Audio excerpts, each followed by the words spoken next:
मैं कई दिनों से बेरोजगार था, एक एक रुपए की कीमत जैसे करोड़ों लग रही थी। इस उठापटक में था कि कहीं नौकरी लग जाए। आज एक इंटरव्यू था, पर दूसरे शहर जाने के लिए जेब में सिर्फ 10 रुपए थे। मुझे कम से कम 200 रुपयों की जरूरत थी।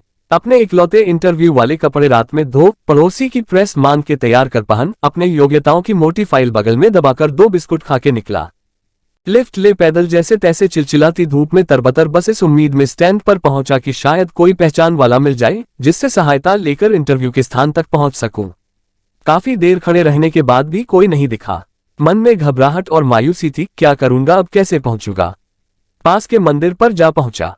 दर्शन कर सीढ़ियों पर बैठा था। मेरे पास में ही एक फकीर बैठा था। उसके कटोरे में मेरी जेब और बैंक अकाउंट से भी ज्यादा पैसे पड़े थे। मेरी नजरें और हालात समझ के बोला, कुछ मदद चाहिए क्या।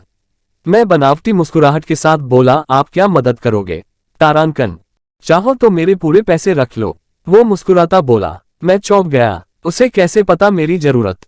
मैंने कहा, क्यों, शायद आपको जरूरत है। वो गंभीरता से बोला, हाँ है तो, पर तुम्हारा क्या, तुम तो दिन भर मांग के कमाते हो। मैंने उसका पक्ष रखते हुए कहा। वो हंसता हुआ बोला, मैं नहीं मांगता साहब, लोग डाल जाते हैं मेरे कटोरे में पुण्य कमाने के लिए। मैं तो भिखारी हूं, मुझे इनका कोई मोह नहीं। मुझे सिर्फ भूख लगती है, वो भी एक टाइम, और कुछ दवाइयां, बस। मैं तो खुद ये सारे पैसे मंदिर की पेटी में डाल देता हूं। वो सहज था कहते कहते। मैंने हैरानी से पूछा, फिर यहां बैठते क्यों हो।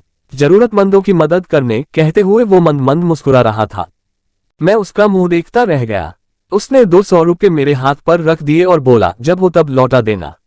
मैं उसका शुक्रिया जताता हुआ वहां से अपने गंतव्य तक पहुंचा। मेरा इंटरव्यू हुआ और सिलेक्शन भी। मैं खुशी खुशी वापस आया, सोचा उस फकीर को धन्यवाद दे दूं। मैं मंदिर पहुंचा, बाहर सीढ़ियों पर भीड़ लगी थी। मैं घुस के अंदर पहुंचा, देखा वही फकीर मरा पड़ा था। मैं भौचक्का रह गया। मैंने दूसरों से पूछा, यह कैसे हुआ। पता चला वो किसी बीमारी से परेशान था, सिर्फ दवाइयों पर जिंदा था।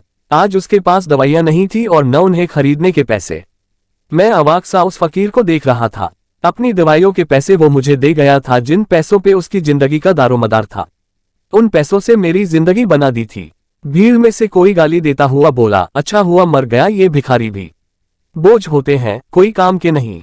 मेरी आंखें डबडबा आई। वो भिखारी कहाँ था, वो तो मेरे लिए भगवान ही था, नेकी का फरिश्ता। मेरा भगवान। भगवान कौन है, कहाँ है, किसने देखा है।